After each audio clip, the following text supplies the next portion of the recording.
ગુજરાતની 6.5 કરોડ જનતા, કોંગ્રેસના રાષ્ટ્રીય અધ્યક્ષ મલ્લિકાર્જુન ખડગે અને કોંગ્રેસીઓને પૂછવા માંગુ છું કે ગુજરાત પ્રત્યે એટલું ઝેર કેમ? વારંવાર ગુજરાતીઓને જ કેમ ટાર્ગેટ બનાવવામાં આવે છે? ગુજરાત અને ગુજરાતીઓને તેમની આટલી બધી ઈર્ષા શેના માટે છે? કેરળની ચૂંટણીના ઉન્માદમાં કોંગ્રેસના રાષ્ટ્રીય અધ્યક્ષ મલ્લિકાર્જુન ખડગેજી ભાન ભૂલ્યા છે ત્યારે ચૂંટણી પ્રચાર દરમિયાન ખડગે દ્વારા ગુજરાતીઓને અભણ અને મૂર્ખ કહેવામાં આવે છે. પીએમ નરેન્દ્ર મોદીજી અને કેન્દ્રીય ગૃહ મંત્રી અમિત શાહ જેવા ગુજરાતી નેતાઓ સામે સીધી રાજકીય લડત ન આપી શકનારા હવે ગુજરાતીઓનું અપમાન કરી રહ્યા છે. માત્ર ગુજરાત નહીં, દેશ વિદેશમાં રહેતા તમામ ગુજરાતીઓનું વારંવાર અપમાન એ ગુજરાતી ક્યારેય સહન નહીં કરે. આ નિવેદનથી કોંગ્રેસની ગુજરાતની વિરોધી માનસિકતા ફરી બહાર આવી છે. અગાઉ પણ ટીએમસીના સાંસદ દ્વારા ગુજરાતીઓને સ્વતંત્ર સેનાનીઓ અંગે અપમાનજનક નિવેદન કરાયું છે.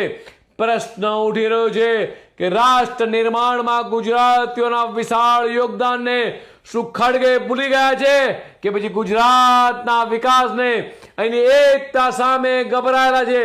ગુજરાતની સાણી અને સમજુ જનતા છેલ્લા 27 વર્ષથી એ ગુજરાતની તિજોરી પર એ કોંગ્રેસનો કાળો પંજો પડવાતો નથી.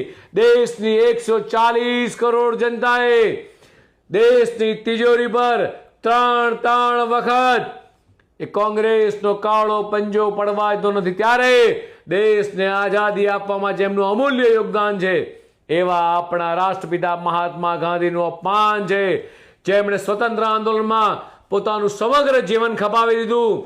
આઝાદી પછી પણ દેશના 562 રજવાડાઓને એક કરી ભારતને અખંડતા જાળવી રાખવાનું અભૂતપૂર્વ કામ કર્યું હોય તેવા લોખંડી પુરુષ સરદારભાઈ વલ્લભભાઈ પટેલનું સનાતન અપમાન છે. વિશ્વભરમાં રહેતા તમામ ગુજરાતીઓનું અપમાન છે. મલ્લિકાર્જુન ખડગેને તેમના તમામ કોંગ્રેસીઓને, સોનિયા ગાંધીજીને, રાહુલ ગાંધીજીને પૂછવા માંગુ છું કે આવો ગુજરાતમાં પછી ખબર પડશે. આ વખતે અભણ કહેવાયેલી જનતા તમને ચોક્કસ જડવાતોડ જવાબ આપશે.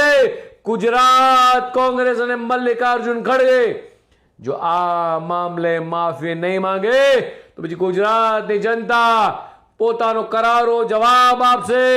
ફરીથી રાહુલ ગાંધી, મલ્લિકાર્જુન ખડગે 6.5 કરોડ ગુજરાતી નહીં, દેશ વિદેશમાં વસતા તમામ ગુજરાતીઓની માફી માંગે.